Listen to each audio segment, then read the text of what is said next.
What frame rate should you shoot in?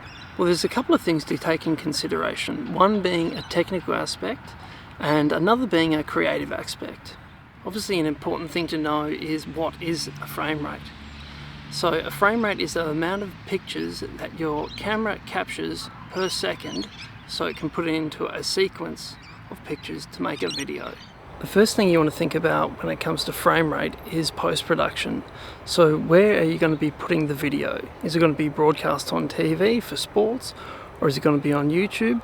That's going to determine what frame rate you shoot in. For example, with sports, if you're going to be uploading a gridiron or broadcasting a gridiron show, you probably want to broadcast it in 60 or 50 frames per second. Whereas if you're going for a YouTube video, generally it's around 25 or 24 frames per second. Once you establish where you'll be putting the video, that's when you know what your project frame rate will be, and you can base everything around that.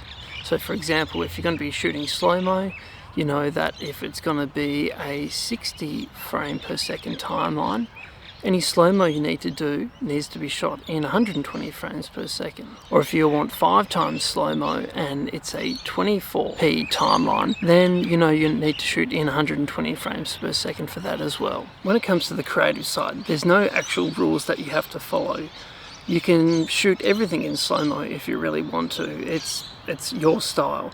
And it can be a very controversial topic because a lot of people that shoot everything in slow-mo, the professionals would say, you know, that's just amateurish. Like, there's no context behind your slow-mo. But really, it's up to you.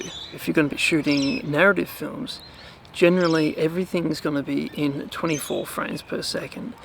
But if you want to add like a surreal element to a particular scene, that's when you could shoot it in slow-mo. Or if you want to draw particular attention to something, that's when you would shoot in slow-mo.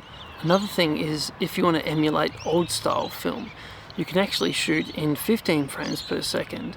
And when you put that into a 24 frame per second timeline, it will be all stuttery and jittery, just how the old film cameras used to be when they would only shoot in 15 frames per second. It's also a very popular thing to emulate intoxicated person look. So you'd have the camera strapped to the person, they would be sort of walking around and everything will be all slow, shuddery. That's basically how you get that effect too. They're all the basics that you really need to know about frame rate to get going. So that's the end of the video now. Until next time, I'll see you guys later.